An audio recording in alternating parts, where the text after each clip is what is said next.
Merci de votre fidélité, chers téléspectateurs. Bienvenue dans ce journal du dernier samedi du mois de juillet 2021. Donc voici les grandes articulations. Même s'il existe un problème réel au Burundi de la gestion des documents d'archives, il existe des spécialistes et des sociétés qui pourraient apporter des expertises en la matière.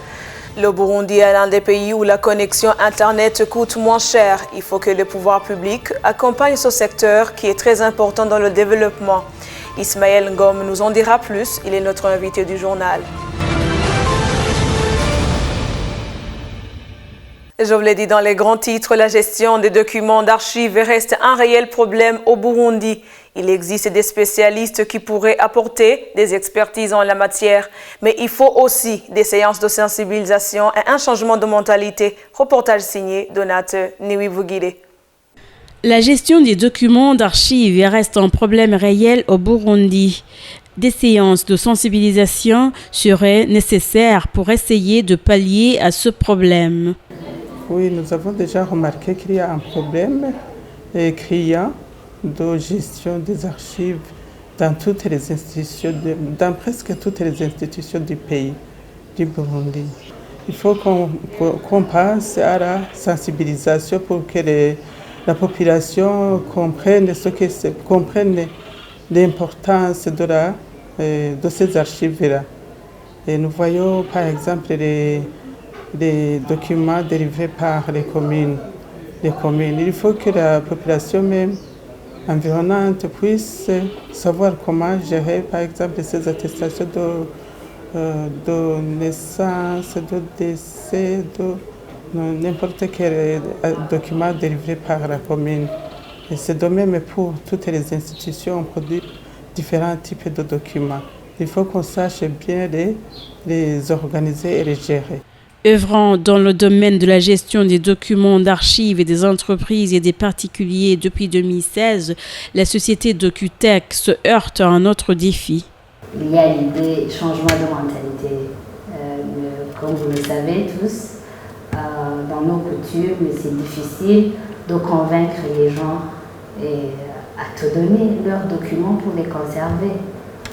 Nous, puisque nous sommes souples, nous pouvons vous aider à les conserver chez vous, mais en vous montrant ce qui est nécessaire pour que la conservation se fasse comme il faut, même chez vous. Mais nous apportons cette expertise. J'aimerais faire une application pour aider tout le monde qui circule avec les documents au dos à les transporter dans leur téléphone. On va faire des agences dans tout le pays, même si ça coûte énormément cher, les constructions, vous les avez vues, ça demande vraiment beaucoup de choses, mais puisqu'on est déjà partant, on ne va pas arrêter. Cette société vient d'intégrer des solutions marche en site d'archivage et de numérisation. Hautement sécurisé avec contrôle d'accès et vidéosurveillance, ce site garantit une conservation dans les règles de l'art du métier. C'est justement la gestion électronique des documents en soi. Rechercher un document rapidement en un clic, classer directement le document, faire le traitement directement à partir de votre poste ordinateur. Chez vous à la maison, vous pouvez accéder également, vous pouvez le paramétrer dans votre téléphone portable. Peu importe où vous saurez que votre société a besoin de vous, a besoin de votre signature, a besoin d'effectuer un service. Comme l'indique Mme Béatrice, spécialiste en sciences de l'information documentaire, il faut que les institutions et les entreprises fassent confiance en spécialistes qui offrent des expertises en la matière. Vous saurez également que l'Université du Burundi sort chaque année des lauréats spécialisés en organisation et en gestion de l'information documentaire.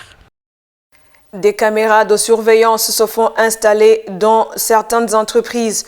Toutefois, business comme Ufanisi ICT Solutions, qui font de pareilles installations, ne sont pas nombreux ou très connus par le public. Installation de caméras de surveillance en cours. Elle est faite par l'entreprise Ufanisi ICT Solutions dans le magasin Rue Dima, vendant des matériaux de construction au quartier asiatique de la capitale économique. Le monde évoluant avec les nouvelles technologies de l'information et de la communication, de nouvelles compagnies offrant des services de gestion des websites, des logiciels, des caméras de surveillance à l'instar d'Ufanisi ICT Solutions devraient voir le jour. Le monde a évolué. On utilise des logiciels dans beaucoup d'organisations et alors il faut qu'ils utilisent les logiciels pour qu'ils conservent leurs documents en sécurité. Et les caméras, c'est bien pour la sécurité des compagnies, pour la surveillance. Bien sûr qu'il y a des défis parce que il y a un client que tu peux expliquer au client les avantages des logiciels, des caméras. Quelquefois, ils ne comprennent pas. Il faut qu'il y ait beaucoup de compagnies pour qu'ils sachent que c'est très important, que c'est très bien. Selon le bénéficiaire de ces caméras de surveillance, l'objectif n'est d'autre que la sécurité. We have come up for the cameras intentionally for the security purpose, so that we can be able to monitor our client and our product as well, so that we may see that if things are insecure or if our customers are secure, because you know how things are working, that those people can come with harm instruments like grenades, like weapons. So we are trying to secure that our customers will be secured and our property will be secured as well. Ayant pas mal de clients, l'entreprise Ufanisi reçoit ceux qui sollicitent l'installation des caméras de surveillance chaque semaine. C'était le reportage de Patrick Nyongoudou. Restant dans le domaine de la technologie. Entre 4500 et 5000 individus utilisent l'application Wasili.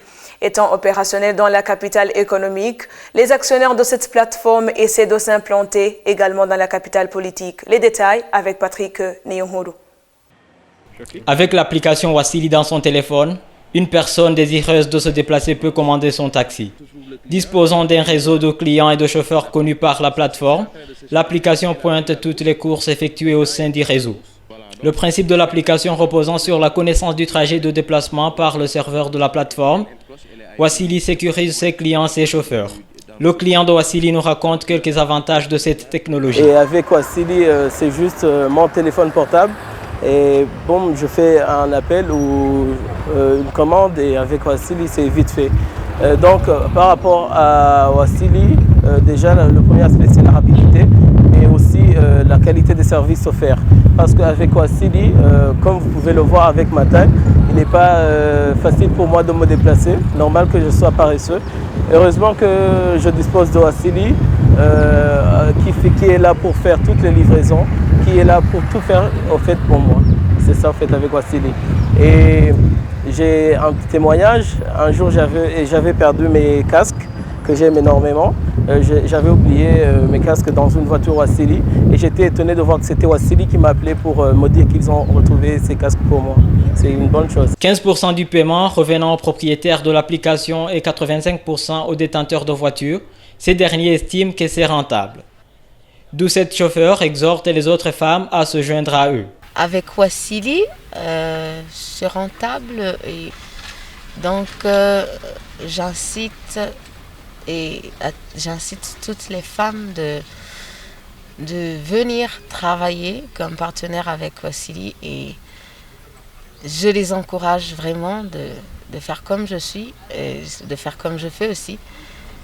Puisque au lieu de rester à la maison, au lieu d'attendre que votre mari vous donne quelque chose, si vous avez une voiture, je vous encourage vraiment, venez à Wasili, travaillez avec nous et je suis sûre que vous serez satisfaite. Ayant entre 4500 et 5000 utilisateurs, Wassili fonctionne depuis mai 2020 à Bujumbura et elle fait des essais à Gitega pour le moment. Le Burundi est l'un des pays où la connexion Internet coûte moins cher, mais le secteur des TIC reste moins dynamique. Il faut que les pouvoirs publics accompagnent ce secteur qui constitue un élément important. Écoutons notre invité du journal Ismaël Ngom, directeur des opérations chez Wassili Burundi. Il est au micro de Nyongulu Patrick.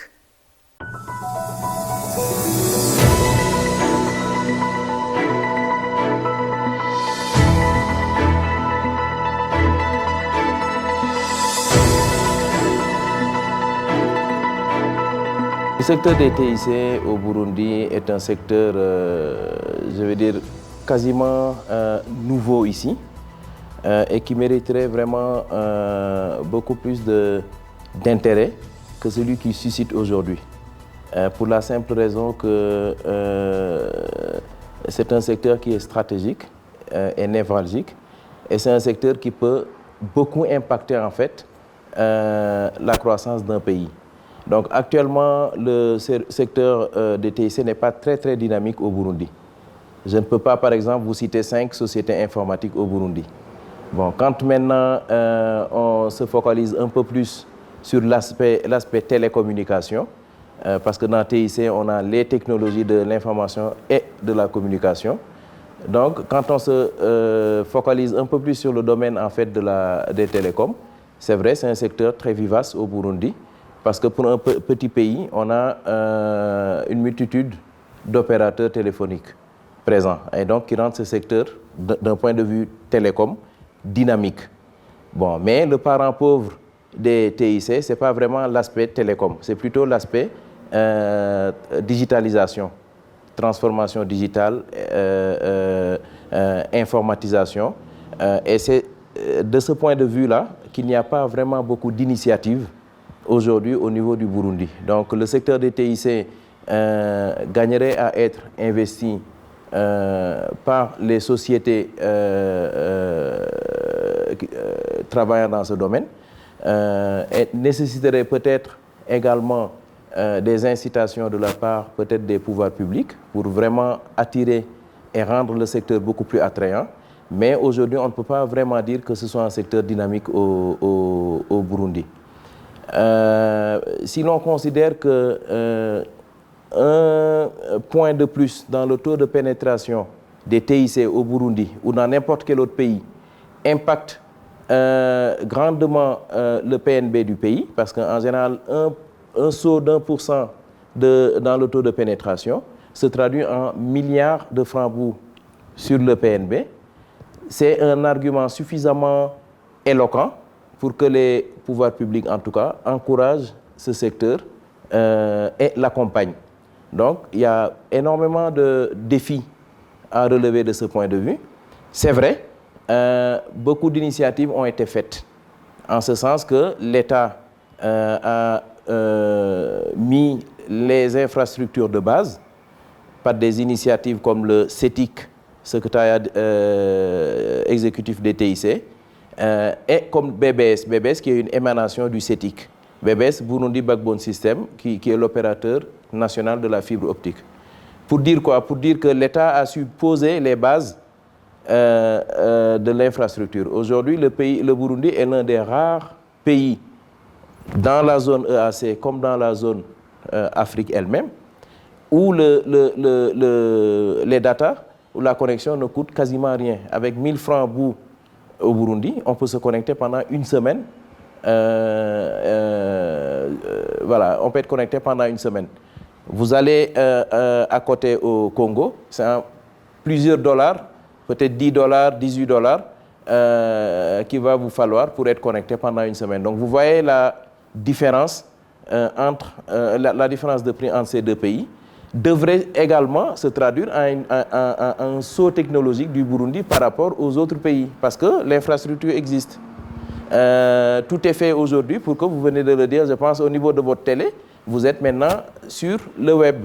Mais ça, c'est possible entre autres parce que vous avez facilement accès au web lui-même, tout comme vos auditeurs. Donc, le secteur se structure les infrastructures sont posées. Il y a beaucoup d'initiatives aujourd'hui. Quand vous prenez le gouvernement, il y a le Comgov.